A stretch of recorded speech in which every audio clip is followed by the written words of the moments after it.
ACE.com এর পক্ষ থেকে সবাইকে স্বাগতম। তো আশা করি সবাই ভালো আছো। তো আজকে চলে আসলাম অনুপাত সমানুপাতের 3 নম্বর ভিডিওটা নিয়ে। তো প্রথম দুটি ভিডিওতে কিন্তু 44 পর্যন্ত অঙ্ক দেখিয়েছি। আজকে তৃতীয় ভিডিওতে অনুপাত সমানুপাতের সবকটা অঙ্ক শেষ করব। তো চলো সময় নষ্ট না করে শুরু করা যাক। দেখো 45 নম্বর অঙ্কটা বলেছে যে এ আর বি এর মাসিক আয় এবং ব্যয়ের অনুপাত যথাক্রমে 3:2। তাহলে এ আর বি এদের আয়ের অনুপাত মানে আয়টা কেমন আছে দেখো, আয়ের অনুপাতটা হচ্ছে 3:2। আর ব্যয়ের অনুপাতটা দিয়েছে, দেখো ব্যয়ের অনুপাতটা দিয়েছে 5:3। এই হচ্ছে ব্যাপার। আর দেখো সঞ্চয়টা কেমন করেছে, যদি প্রত্যেক মাসে 1,000 টাকা করে সঞ্চয় করে, মানে দুজনেই 1,000 টাকা করে সঞ্চয় করে, তার মানে কি সঞ্চয়ের পরিমাণটা সেম আছে। যদি সঞ্চয়ের পরিমাণ সেম না থাকে তার সিস্টেমটা আলাদা, কিন্তু সঞ্চয় যদি একই থাকে তাহলে আমরা বলবো যে অনুপাতের ডিফারেন্সটাও একই থাকতে হবে। কিন্তু দেখো আয় এখান থেকে এর ডিফারেন্সটা কত, 3 থেকে 5, মানে আয় করে 3 টাকা ব্যয় করে 5 টাকা, এটা তো হতে পারে না, তাহলে আর সঞ্চয় হবে না। যদি সঞ্চয় মানে ব্যয়ের থেকে মানে খরচ যা করবে তার থেকে যদি ইনকামটা একটু বেশি থাকে তাহলেই তো সঞ্চয়টা হবে। কিন্তু এখানে বাস্তব দেখো ব্যয়টা হচ্ছে 5 টাকা আর আয়টা কত 3 টাকা, তাহলে কি করে সঞ্চয় হবে? তাহলে আমরা কি করব, এই আয়টাকে কি করব, ব্যয়ের থেকে বেশি করার চেষ্টা করব। তার জন্য কি করব, আয়টাকে ডবল করব, প্রথমে 2 দিয়ে গুণ করব, 2 দিয়ে গুণ করলে 3টা হয়ে যাবে কত 6, দেখো 3 হয়ে যাবে 6 আর 2 হয়ে যাবে কত 4, ডবল করে নিলাম। তখন দেখো 5 থেকে 6 মানে ডিফারেন্স কত 1, 1 বেড়ে গেছে। 3 থেকে 4 দেখো এখানেও কিন্তু 1 বেড়ে গেছে। তাহলে দুজনের সেম পরিমাণ বেড়েছে, তাহলে আগের যে অনুপাতটা ছিল এটা কিন্তু আর কাজে লাগবে না, এটা কাটা হয়ে গেল। তাহলে কত অনুপাত করে বেড়েছে এটা দেখতে হবে, কত অনুপাত করে বেড়েছে, 1 অনুপাত করে বেড়েছে। আর 1 অনুপাত বেশি মানেই দেখো এর 6 টাকা ইনকাম 5 টাকা খরচ, তাহলে জমাচ্ছে কত 1 টাকা। আর এরও দায় 4 টাকা ইনকাম 3 টাকা খরচ, জমাচ্ছে কত 1 টাকা, তাহলে সেম হয়ে গেল। সেম হয়ে গেছে, এখন আমরা কম্পেয়ার করবো কিভাবে, যে 1 অনুপাত, এই যে ডিফারেন্সটা দেখতে পাচ্ছি 1 অনুপাত, তাহলে 1 অনুপাত মানে আমরা বলবো কত 1,000 টাকা। 1 মানে যদি 1,000 হয় চেয়েছে দেখো, তবে বি এর মাসিক আয় কত, তাহলে বি এর মাসিক আয়টা তো আমরা দেখতে পাচ্ছি 4, তাই না? তাহলে 4 মানে কত, তাহলে 4 মানে হয়ে যাবে 4,000 টাকা, তাহলে বি এর মাসিক আয় হয়ে যাবে 4,000 টাকা। তো আয় ব্যয়ের অঙ্কগুলো আমরা কিন্তু এইভাবেই সব অঙ্কগুলো করবো, তাহলে সুবিধা হবে, খুব সহজে অল্প টাইমের মধ্যে হয়ে যাবে। ঠিক আছে, তারপরে চলো নম্বর 46। 46 নম্বর অঙ্কটা বলছে পরপর 2 বছরে আমার আয়ের অনুপাত 2:3। তাহলে আয়ের অনুপাতটা পরপর 2 বছরে কি আছে, এখানে ঠিক একই রকম ভাবে আয় আসে 2:3, প্রথম বছর দ্বিতীয় বছর। ও ব্যয়ের অনুপাত দিয়েছে কত, ব্যয়ের অনুপাত দেখো ব্যয়টা দিয়েছে, ব্যয়ের অনুপাত দিয়েছে 5:9, এখানে ব্যয়ের অনুপাত দিয়েছে। দ্বিতীয় বছরে দেখো, দ্বিতীয় বছরে আমার আয়, এখানে সঞ্চয় টঞ্চয় কিছু বলেনি, সরাসরি মান দিয়েছে। দেখো দ্বিতীয় বছরে আমার আয় 45,000 টাকা, তাহলে দ্বিতীয় বছরে আয়টা কোনটা, এইটা তো, এইটা মানে 45,000 টাকা। তাহলে দেখো 3কে যদি 45 বানাতে হয় তাহলে 15 দিয়ে গুণ করতে হচ্ছে, তাই না? তাহলে এটা যদি 3 মানে যদি 45,000 হয় তাহলে 15,000 দিয়ে গুণ হয়েছে, তাহলে এটাকেও 15,000 দিয়ে গুণ করলে এটা হবে কত 30,000 টাকা। ব্যাস, দেখো প্রথম বছরের আয়গুলো কিভাবে বের করলাম, দ্বিতীয় বছরের আয় থেকে প্রথম বছরের আয়টাও বেরিয়ে আসলো। ঠিক আছে, 3 মানে যদি 45,000 টাকা হয় তাহলে 2 মানে হবে 30,000 টাকা। তারপরে বলেছে দেখো প্রথম বছরে আমার ব্যয় 25,000 টাকা, তাহলে প্রথম বছরে মানে 5 মানে বলছে 25,000 টাকা, তাহলে এটা যদি 5 মানে যদি 25,000 হয় 5 দিয়ে গুণ হয়েছে মানে 5,000 দিয়ে গুণ হয়েছে, এটাকে 5,000 দিয়ে গুণ করলে 5 নয় 45,000 টাকা, তা দ্বিতীয় বছরের ব্যয়টাও পেয়ে গেলাম। ব্যাস, এইবার কি বলেছে কি 2 বছরে আমার মোট সঞ্চয় কত, তাহলে দেখো প্রথম বছরে 30,000 টাকা ইনকাম করেছি, আর খরচ করেছি কত 25,000 টাকা, তাহলে প্রথম বছরে কিন্তু অলরেডি আমার 5,000 টাকা সঞ্চয় হয়ে গেল। আবার দ্বিতীয় বছরে 45,000 ইনকাম, 45,000ই খরচ, তাহলে দ্বিতীয় বছরে কোনো আয় হয়নি, ইনকাম মানে সঞ্চয় হয়নি, তাহলে 2 বছর মিলে আমাকে টোটালি 5,000 টাকাই কিন্তু সঞ্চয় হয়েছে আমার, তাহলে অ্যান্সারটা হবে কত 5,000 টাকা। ঠিক আছে, তারপরটা দেখো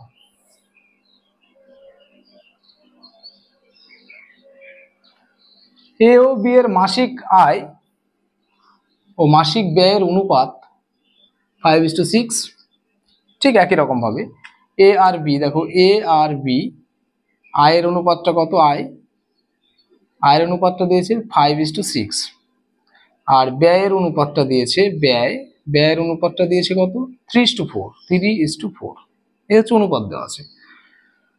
যদি তারা মাসে যথাক্রমে 1800 টাকা এবং 1600 টাকা সঞ্চয় করে, তাহলে দেখো এখানে কিন্তু বলেনি যে মাসে 1800 টাকা করে সঞ্চয় করে, মানে একই পরিমাণ সঞ্চয় করেনি, দুইজন আলাদা আলাদা সঞ্চয় করেছে। তাহলে দুইজনে যদি আলাদা আলাদা সঞ্চয় করে তাহলে এক্ষেত্রে কিন্তু আমরা এক্স আর ওয়াই আকারে ধরে নিতে হবে, তাহলে সুবিধা হবে। তাহলে আমরা ধরলাম এইভাবে, আয়ের অনুপাতটা থেকে আয় করেছে 5x, বি করেছে 6x, আর ব্যয় এ করেছে 3y, বি করেছে 4y। তাহলে আয়গুলোকে এক্স আকারে ধরে নিলাম, ব্যয়গুলোকে ওয়াই আকারে ধরে নিলাম। তাহলে আয় থেকে যদি ব্যয় বাদ দেওয়া যায় তবেই তো সঞ্চয়টা পাওয়া যায়, তাই না? তাহলে এর সঞ্চয়টা কত 5x আয় মাইনাস ব্যয়। দেখো আয় থেকে ব্যয় বাদ দিয়েছি, এটা মানে কতটা 1800। তারপরে দেখো ওইটা বি এরটা 6x মাইনাস 4y, এটা মানে দেওয়া আছে কত 1600 টাকা। তাহলে এখান থেকে আমরা অপনয়ন সিস্টেম করে কি করব, কি দরকার আগে তাই দেখি। এখানে বলছে বি, তবে বি এর মাসিক আয় কত? তাহলে বি এর মাসিক আয় কোনটা? এইটা তো বি এর মাসিক আয়। তাহলে এখানে 6 আছে আর এক্স আছে, তাহলে এক্স এর মানটা আমাকে বের করার টার্গেট। এক্স এর মান যেটা হবে তাকে 6 দিয়ে গুণ করলে বি এর মাসিক আয়টা পেয়ে যাবো। তাহলে এক্স এর মানটা বের করবো, মানে এখান থেকে ওয়াই এর মানটাকে কাটাবো। ওয়াই এর মানটাকে কাটাতে গেলে আমাকে কি করতে হবে, নিচে এই যে এটা 1 নম্বর সমীকরণ, 1 নম্বর সমীকরণকে আমরা গুণ করব 4 দ্বারা। কি কারণে? নিচের ওয়াই এর সঙ্গে 4 আছে বলে উপরে 4 দিয়ে গুণ করলাম। আবার এই নিচেরটাকে দেখো, ও নিচে উপরে ওয়াই এর সঙ্গে 3 আছে, তাই নিচেরটার সঙ্গে 3 দ্বারা গুণ করব। তখন কি হবে, এই দেখো 3 4 12 ওয়াই, আর নিচেও দেখো 3 4 12 ওয়াই হবে। তারপরে কি করব, আমরা সাইনগুলো চেঞ্জ করব। সাইনগুলো চেঞ্জ করলেই এইটা কেটে যাবে গুণ করার পরে। তাহলে কত হবে দেখো 4 5 20x, 20x থেকে বাদ হবে 3 6 18x, 20x থেকে 18x বাদ দিলে 2x থাকে। তাহলে 2x সমান সমান 4 18 72, 3 16 48। তাহলে 72 থেকে 48 বাদ দিলে থাকবে কত 2400। তাহলে এখানে x সমান সমান হয়ে যাবে 1200। আবার x সমান সমান যখনই 1200 হলো তাহলে b এর আয়টা হবে 6x। তাহলে 6 ইন্টু x এর মান কত 1200 সমান সমান 6 12 7200। তাহলে 7200 মানে এই 7200 এটা হবে বি এর মাসিক আয়। ঠিক আছে, তারপর এটা দেখো নাম্বার 48, তিনটি ক্লাসের ছাত্র সংখ্যার অনুপাত দিয়েছে 2:3:5। তারপরে বলেছে যদি প্রত্যেক ক্লাসে 20 জন ছাত্র বৃদ্ধি পায়, 20 জন ছাত্র বৃদ্ধি পায়, তবে নতুন ছাত্র সংখ্যা অনুপাত দাঁড়ায় 4:3 4:5:7। তাহলে ফার্স্ট অনুপাতটা কি ছিল? ফার্স্ট অনুপাত ছিল 2:3:5, আর 20 জন করে যখন অ্যাড হলো তখন অনুপাত হলো কত 4:5:7। তাহলে দেখো প্রথম ক্লাসেও 2 অনুপাত বেড়েছে, এটাও 2 অনুপাত বেড়ে গেছে, এটাও 2 অনুপাত বেড়ে গেছে। আর তার মানে আমরা বলতে পারি 2 অনুপাত মানে 20টা করে স্টুডেন্ট বেড়েছে। 2 অনুপাত মানে যদি 20 হয় তাহলে 1 অনুপাত মানে হয়ে যাবে 10। আর প্রাথমিক মোট ছাত্র সংখ্যা কত ছিল এটা চেয়েছে। তাহলে প্রাথমিক দেখো 2 আর 3 এ 5 আর 5 এ 10, 10 ছিল। তাহলে 10 মানে হবে কত? 10 মানে হবে 100। তাহলে প্রাথমিক মোট ছাত্রছাত্রীর সংখ্যা কত? 100। 100 হয়ে যাবে রাইট অ্যান্সার। তারপর এটা দেখো 49 নম্বর অঙ্কটা। 49 নম্বর অঙ্কটা বলেছে যে তোমার এ বি ও সি এর মাসিক আয় এবং ব্যয়ের অনুপাত যথাক্রমে 7:9:12। তাহলে এ বি সি 7:9:12। তারপরে বলেছে আর ব্যয়ের অনুপাত কত? ব্যয় এটা হচ্ছে আয়ের অনুপাত, তাই এখানে লিখে রাখলাম আয়। আর ব্যয়টা দেখো ব্যয় সমান সমান 8:9:15, এটা ব্যয় করেছে। যদি এ তার আয়ের 1/4 সঞ্চয় করে তবে এ বি সি এর সঞ্চয়ের অনুপাত কত? তাহলে কি করব আমরা, দেখো এগুলো আমরা এক্স আকারে, এটা 7x, এটা 9x, এটা 12x, এটা 8y, এটা 9y, এটা 15y, এরকম থাকবে আর কি। আয়গুলোকে এক্স আকারে ধরেছি, ব্যয়গুলোকে ধরেছি ওয়াই আকারে। এবার যে শর্তটা বলেছে শর্তের সঙ্গে মেলাতে হবে। শর্তটা কি বলেছে দেখো, যদি এ তার আয়ের 1/4 সঞ্চয় করে, তাহলে এ বলতে এই যে এর সঞ্চয়টা কত, অ্যাকচুয়ালি সঞ্চয়টা হচ্ছে 7x মাইনাস 8y। আয় থেকে ব্যয় বাদ দিলেই তো সঞ্চয় পাবো। এই সঞ্চয়টা কতটা, তার আয়ের 1/4, আয় তো 7x, তাহলে 7x আয়, তার 1/4 মানে 1/4 দিয়ে গুণ। ব্যাস, এখান থেকে কি পাবো আমরা, এক্স আর ওয়াই এর যে একটা অনুপাত, সেই অনুপাতটা আমরা পাবো। ঠিক আছে, অনুপাতটা বের করে ফেলি। দেখো 4 7 28x মাইনাস 4 8 32y সমান সমান 7x। তাহলে এবার দেখো 28 থেকে 7 বাদ দিলে 21x সমান সমান 32y। তার মানে এক্স ইস টু ওয়াই সমান সমান 32:21। তাহলে এক্স এর মান পাচ্ছি 32, ওয়াই এর মান পাচ্ছি 21। তাহলে এই যে এবার কি করব, এখানে এক্স এর মান 21 মানে এক্স এর মান 32 মানে এইগুলোকে সবগুলোকে 32 দিয়ে গুণ করতে হবে, আর ওয়াই এর মান 21 মানে এইগুলোকে সব 21 দিয়ে গুণ করতে হবে। গুণ করে আবার বিয়োগ করতে হবে, মানে অঙ্কটা সত্যি একটু বড় সড়ই অঙ্ক। আর সংখ্যাগুলো এমন দিয়েছে না, গুণ করতে একটু সময় লাগবে। ঠিক আছে, গুণ করে ফেলি। দেখো তাহলে এটাকে, এই যে এক্স এর মানগুলোকে গুণ করতে হবে কত দিয়ে, 32 দিয়ে। তাহলে এখানে 32, এটাও গুণ কত করব 32, এটা গুণ 32, আর ওয়াই এর মানগুলোকে গুণ করবো 21 দ্বারা, 21 ইন্টু 21 ইন্টু 21। ঠিক আছে, আচ্ছা গুণ করলে দেখো 7 দোকানে 14, 4 3 7 21 214। এটা 9 দিয়ে, 9 দোকানে 18, 8 হাতে 1, এটা 22 হবে। 7 14 হাতে 1 ছিল, 21 22, 9 দোকানে 18, 8 হাতে 1, 3 9 27 1 28, 12 32 গুণ করলে 12 দোকানে 24 4 হাতে 2, 3 12 36 37 38। আর এইগুলোকে দেখো, এইগুলোকে গুণ করবো আমরা 21 দ্বারা, 8 অক্ষে 8, 8 দোকানে 16, 9 অক্ষে 9, 9 দোকানে 18, আর এটা কত হবে 15 অক্ষে 15, 5 হাতে 1, 15 30 অক্ষে 31। এই হচ্ছে গুণফল পেলাম। গুণফল পাওয়ার পরে এবার কি করব, আমরা এই সংখ্যাগুলো আমরা মুছে দিচ্ছি। হ্যাঁ, এই সংখ্যাগুলো মাঝখানের গুলো, গুণফল যেটা পেলাম সেটা রেখে দিয়েছি। এবার কি করবো, বিয়োগ করলে সঞ্চয়ের অনুপাতটা পেয়ে যাবো, তাই তো। তাহলে বিয়োগগুলো করো। দেখো 8 6, এখানে 6 হবে, হাতে 1, এখানে হবে কত 7, তাহলে হবে 7 5 12, 56 9 8 9 হাতে 1, 8 1 9, তাহলে এখানে হবে কত 9, তাই তো। আবার এখানে কত হবে 5, এখানে হবে 9, 2 হচ্ছে 6 69। তাহলে এই যে এটা হচ্ছে তাদের সঞ্চয়ের অনুপাত 56:99:69। এটা হবে রাইট অ্যান্সার। তোমরা যদিও বড়, ভালো করে চেষ্টা করো, বারবার প্র্যাকটিস করবে। ঠিক আছে, তারপরটা দেখো নাম্বার 50। রাম ও গোপালের অর্থের অনুপাত 7:17। তাহলে রাম গোপাল, দেখো রাম ইস টু গোপাল, এদের অর্থের অনুপাত 7:17।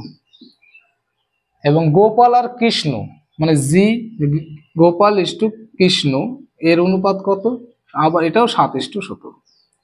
তাহলে আমরা জানি দুটো অনুপাত থাকলে দ করতে হয়, তবে তিনজনের অনুপাতটা পাওয়া যায়, তাই না।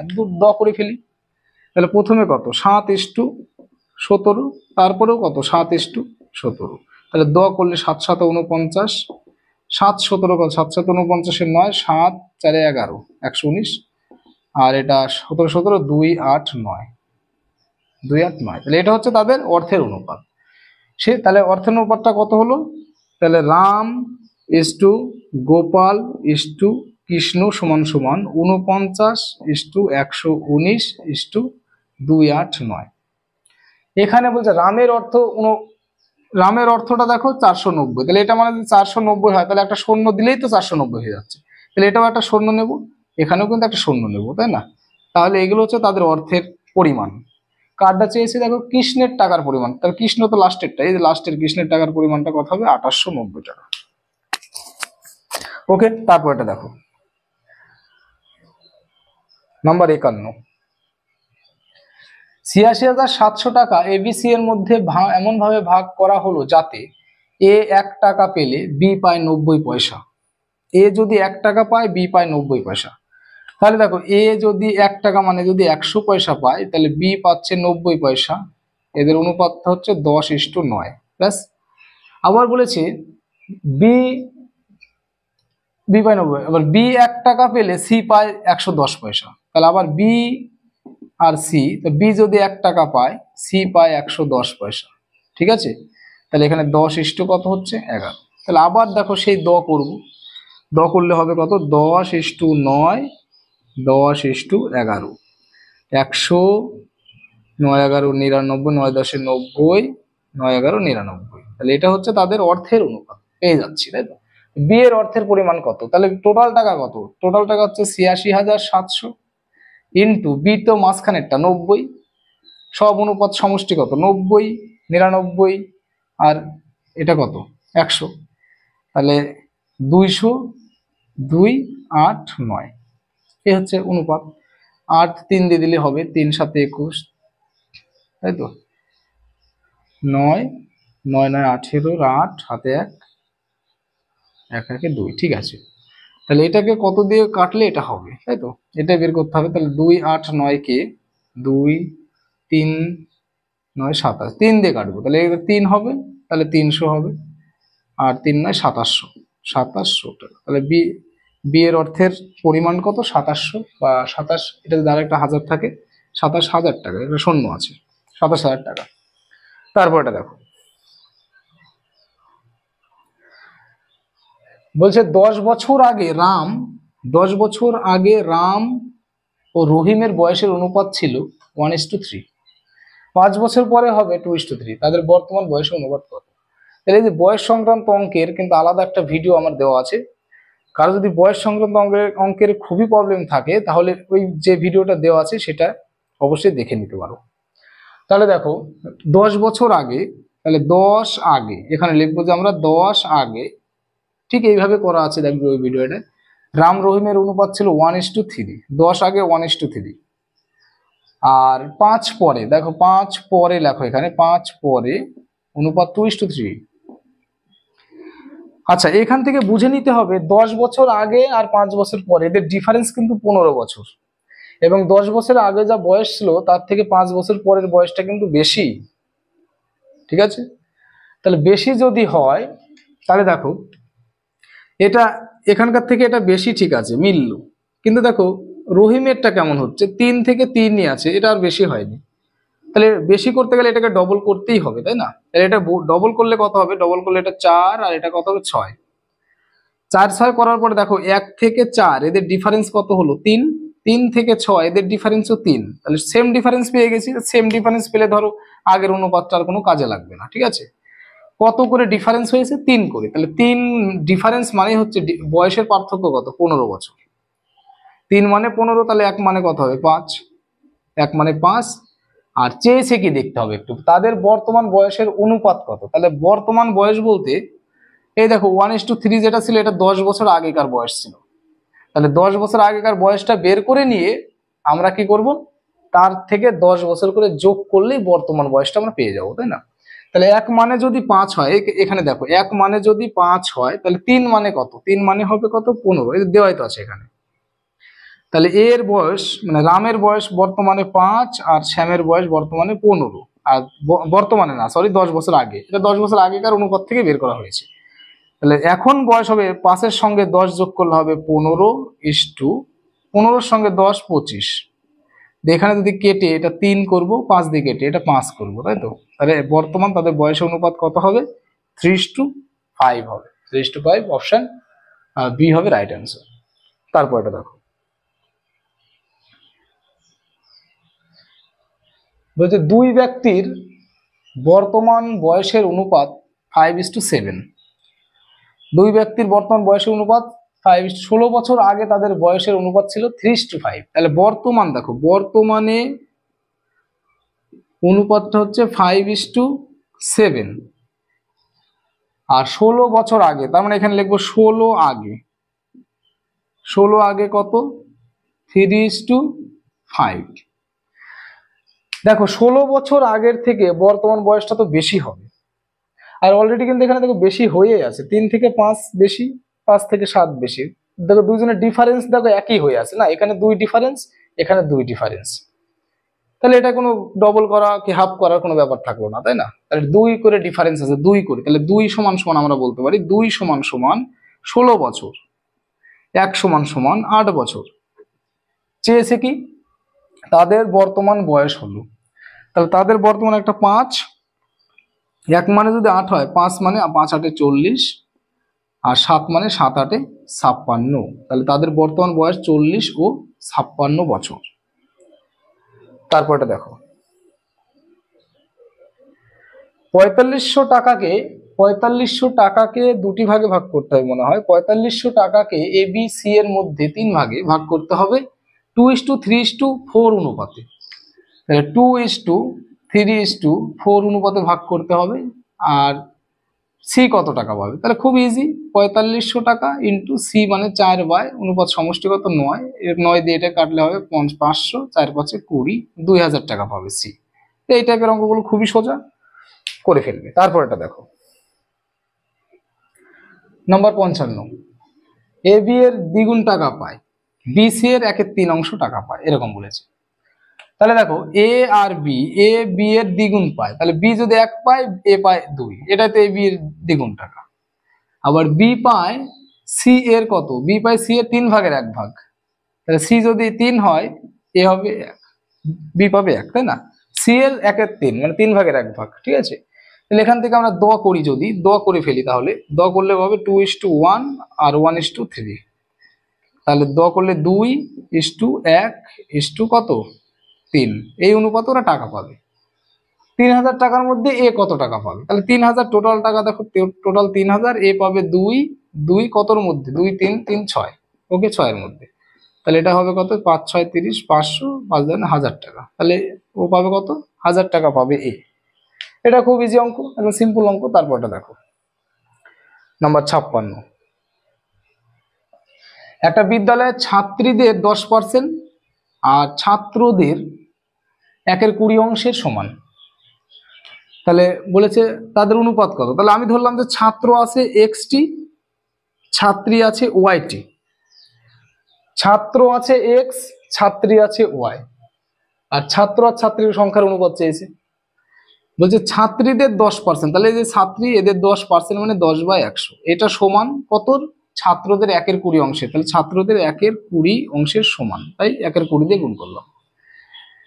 তাহলে এখানে কি করবো? এটাতে কাটলে এটা হবে 5, আর 5 দিয়ে 10কে কাটলে 2, মানে এক্স ইস টু ওয়াই সমান সমান 2:1 হয়ে যাচ্ছে। অঙ্কের রাইট অ্যান্সার অপশন বি হবে সঠিক উত্তর। তারপরটা দেখো, নাম্বার 57, 57 নম্বর বলছে এক ব্যক্তি এ বি সি ডি এর মধ্যে কিছু পেন এই অনুপাতে ভাগ করে দিল, সর্বনিম্ন কয়টি পেন তার কাছে থাকলে সেই অনুপাতে ভাগ করতে পারবে আর কি। তার অনুপাতটা কেমন আছে? 1/3 1/4 1/5 1/6, এই অনুপাত আছে। তাহলে এরকম টাইপের অনুপাত থাকলে আমরা কি করি? আমরা নিচের গুলো লসাগু করে সবাইকে গুণ করে দিই, তাই না? তাহলে বলো 3 4 5 6 এদের লসাগু কত হয়? এদের লসাগু করে দেখবে, অবশ্যই 60 লসাগু হবে, ঠিক আছে? তাহলে সবাইকে যদি 60 দিয়ে গুণ করি, তাহলে 60 দিয়ে গুণ করা মানে এইটা দিয়ে 60কে ভাগ, তাই না? 60কে 3 দিয়ে ভাগ করা মানে কত? 20। 60কে 4 দিয়ে ভাগ করা মানে কত? 15। 60কে যদি 5 দিয়ে ভাগ করি 12, 60কে 6 দিয়ে ভাগ করলে 10, এটা হচ্ছে তাদের অনুপাত। তাহলে সর্বনিম্ন কয়টি পেন থাকলে সবাইকে সমান ভাগে ভাগ করে দিতে পারে? তাহলে আমরা সর্বনিম্ন বলতে এই অনুপাতটাই তো সর্বনিম্ন অনুপাত। তাহলে এগুলো সব যোগ করলে যে কটা হবে, সেই কটা পেন থাকলে ভালোভাবে ভাগ করে দিতে পারবো সর্বনিম্ন। তাহলে এগুলো সব যোগ করলে 10 15 35 47 57, তাহলে সর্বনিম্ন 57টি পেন যদি থাকে তার কাছে, তাহলে সমান ভাগে ভাগ করে দেওয়া যাবে। ওকে, তারপর একটা দেখো, 58 নম্বর, 700 টাকা এবিসি এর মধ্যে এমন ভাবে ভাগ করা হলো যাতে এ বি এর টাকার অনুপাত 2:3 আর বি আর সি এর টাকার অনুপাত 4:5।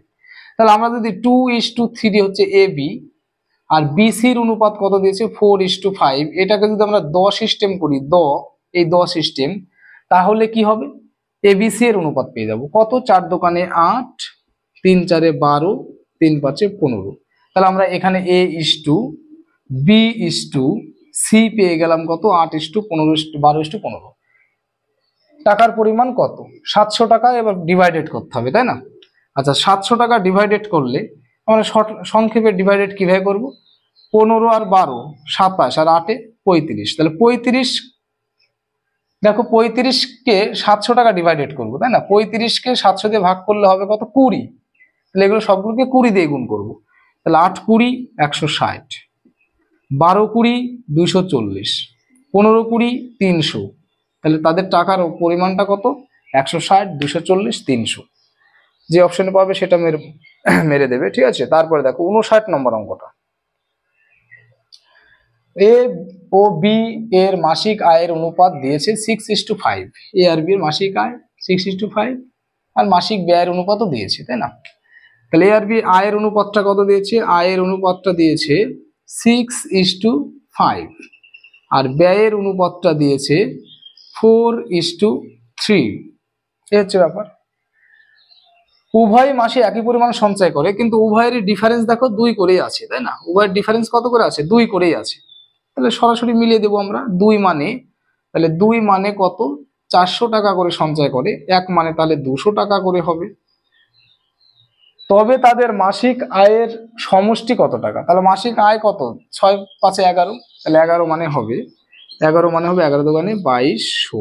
তাহলে মাসিক আয়ের সমষ্টি হবে কত, 2200। আর মাসিক আয়ের সমষ্টি এখানে দেখতে পাচ্ছ 6 5 11, 11 মানে 1 মানে যদি 200 হয়, 11 মানে 2200 হবে, ঠিক আছে? তারপরটা দেখো,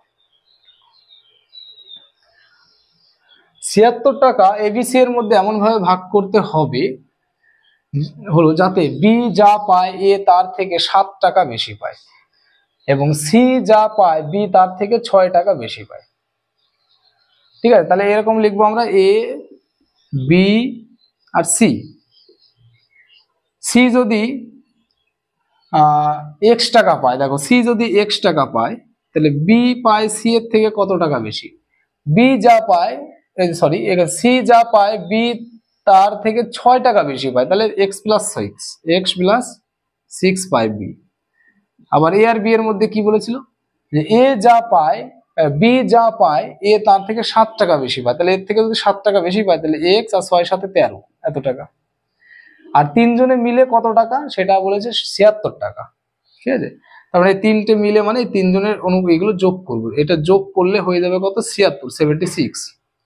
তাহলে যোগ করলে হবে 3x, 3টে x মানে 3x, আর 6 13 কত হয় 19 সমান সমান 76। তাহলে 3x সমান সমান 57। তাহলে x সমান সমান 19। x এর মান যখনই 19 পেয়ে গেলাম, বলছে তিনজনের টাকার অনুপাত কত, তাই না? তাহলে x এর মান যদি 19 পায়, তাহলে x+13, 19 আর 13 কত হয় 32। তাহলে a পাবে 32:, b হচ্ছে x+6 মানে 19+6 মানে 25:, আর c এর তো x ধরেছিলাম 19। তাহলে এটা হচ্ছে তাদের টাকার অনুপাত। ওকে, তারপর এটা দেখো, নাম্বার 61।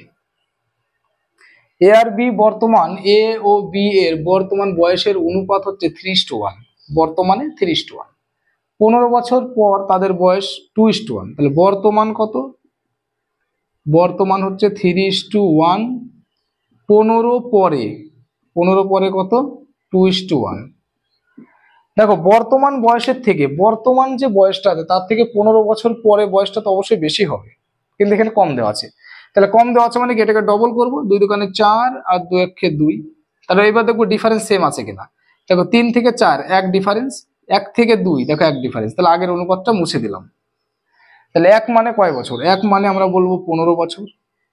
চেয়েছে কি, তাদের বর্তমান বয়স হলো, তাদের বর্তমান বলতে 3 আর 1, তাহলে 3 মানে 1 মানে যদি 15 হয়, 3 মানে হবে কত 15, 45।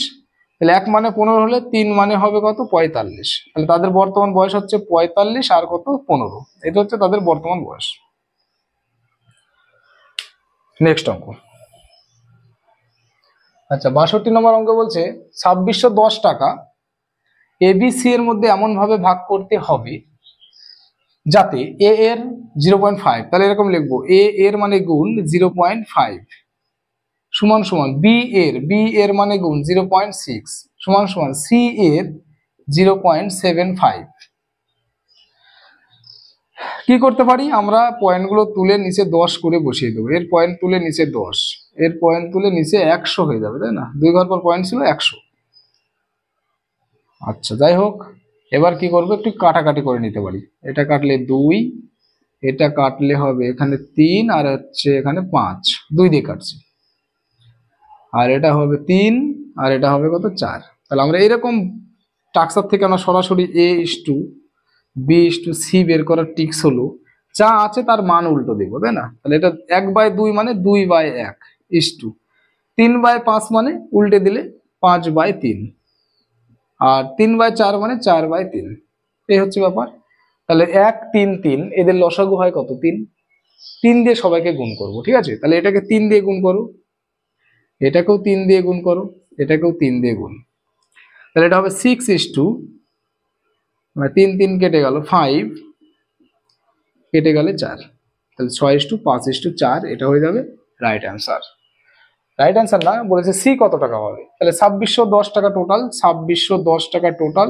সি তো 4 পাবে, এই যে 4 পাবে কতর মধ্যে, 3 5 15-র মধ্যে। দেখো সব যোগ করলে 15 হবে, তাহলে এখানে 15। 5 দিয়ে কাটলে কত হবে 3, 5 দিয়ে কাটলে 5 5 25, 1 1 5 দোকানে 10, 1 0 5 দোকানে 10। আবার 3 দিয়ে কাটবো, 3 17 51, 1 3 4 12 174। এবার 4 দিয়ে গুণ করবো, 4 দিয়ে গুণ করলে 4 4 16 6, 4 7 28 29 9, আর 4 দিয়ে 6 696 টাকা পাবে সি, 696 টাকা। অপশন ডি হবে রাইট অ্যান্সার। নেক্সট অঙ্কটা দেখো, বলছে একটা বিদ্যালয়ে ছাত্র এবং ছাত্রীর সংখ্যার অনুপাত দিয়েছে কত, ছাত্র ছাত্রীর অনুপাত 4:5, ছাত্র 4টি থাকবে, ছাত্রী থাকবে 5টি। যদি 100 জন ছাত্রী বিদ্যালয় পরিত্যাগ করে, তাহলে ছাত্র কত, ছাত্র আর ছাত্রী আছে কত 4:5 অনুপাতে। 100 জন ছাত্রী বিদ্যালয় পরিত্যাগ করে অনুপাত দাঁড়িয়েছে কত 6:7। আচ্ছা দেখো, ছাত্রী পরিত্যাগ করেছে কিন্তু ছাত্র তো আর পরিত্যাগ করেনি, তাহলে ছাত্র আগেও যা ছিল তাই থাকবে এখন। তাহলে এই যে 4 আর 6 এদেরকে সমান রাখতে হবে, তাই না? তাহলে 4 আর 6 লসাগু যেমন 12, দুজনকে 12 রাখতে হবে। এটাকে 12 বানাতে গেলে এটাকে 3 দিয়ে গুণ করব, তাহলে এটাকে গুণ করো 3 দিয়ে, 3 4 12, এটাকে গুণ করো 2 দিয়ে, এটাকে 3 দিয়ে গুণ করলে এটাও তো 3 দিয়ে গুণ করব, আর এটাকে 2 দিয়ে গুণ করছি, তাহলে এটাও 2 দিয়ে গুণ করছি, তাই তো? ওকে, তাহলে দেখো এখানে 3 4 12, এটাও 3 4 6 দোকানে 12 মিলে গেল, বেশ ভালো কথা। ছাত্রী দেখো, ছাত্রী এখানে 3 5 15টা, আর ছাত্র হচ্ছে 3 7 দোকানে 14টা, তাহলে 1 কমে গেছে, তাহলে 1 এর মতো কমে যাওয়ার কারণ কি, 200 জন ছাত্রী স্কুল পরিত্যাগ করেছে, বিদ্যালয় পরিত্যাগ করার জন্য হলো। তাহলে 1 মানে আমরা বলবো কত, 1 মানে 100। চেয়েছে কি দেখি একটু, তবে অনুপাত বিদ্যালয়ের ছাত্র সংখ্যা, ছাত্র তো 3 4 12, তাই না? তাহলে 12 মানে কত হবে, 12 মানে হবে 1200। তাহলে ছাত্র সংখ্যা হবে 1200, এই কারণে এই যে 3 4 12 ছাত্র ছিল, তাই 12 মানে 1200 রাইট অ্যান্সার। অপশন ডি হবে সঠিক উত্তর। তারপরটা দেখো, 6400 মানে 6400 টাকা 3 জনকে ভাগ করতে হবে, কি হবে 3/5। দেখো এখানে বলছে 3/5 is to 5/3, এই অনুপাতে ভাগ করতে হবে। সেখানে বলেছে ভাগ করা হলে দ্বিতীয় শ্রমিক কত টাকা পাবে। তাহলে এরকম টাইপের যদি অনুপাত থাকে আমরা কি করি, একদম সিম্পল অনুপাতটা বের করে নিই, তাই না? সিম্পল অনুপাত বের করতে হলে দেখো নিচে লসাগু 5 আর 3, এদের লসাগু হয় 15, সবাইকে 15 দিয়ে গুণ করতে, এটাকে 15 দিয়ে গুণ করলাম, এটাকেও 15 দিয়ে গুণ করব, এটাকেও 15 দ্বারা গুণ করব, সিম্পল অনুপাত পেয়ে যাবো আমরা, তাই না? এবিসি এর এটা গুণ করলে কত হয় 3 3 3 9 is to, এটা 15 দোকান 30, হেভি বেশি, আর এটা কত 5 25, এই হচ্ছে ব্যাপার। আর 6400 টাকা, তাই না? 6400, এখানে আর কাটাকাটি যাবে যাবে না, তাহলে 3/5 15 দিয়ে গুণ করেছি 2, আর 3/5/3 3 5, ওকে। তাহলে 6400 ইন্টু টাকাটা কার, দ্বিতীয় শ্রমিক মানে 30টা চেয়েছে, তাহলে দ্বিতীয় শ্রমিক তো 30, আর অনুপাত সমষ্টি 30 আর 9, 55, এটা 64, 64 দিয়ে কাটলে তো 100 হয়, তাই না? 100কে 30 দিয়ে গুণ করলে কত হয়? 3000 টাকা হয়। তাহলে দ্বিতীয় শ্রমিকটা 3000 টাকা পাবে। তো অনুপাত সমানুপাতের এই ছিল অঙ্ক। তো যদি ভিডিওটা ভালো লাগে তো অবশ্যই লাইক করে দেবে, আর বন্ধুদের কাছে অবশ্যই শেয়ার করে দেবে। এরপরে আবার সুবির দাসের অন্য চ্যাপ্টার নিয়ে চলে আসবো। তো যারা একদম নতুন আছে চ্যানেলে, তাহলে অবশ্যই সাবস্ক্রাইব করে রাখবে, আর অবশ্যই বন্ধুদের কাছে শেয়ার করে দিও। তো ভালো থাকো, সুস্থ থাকো।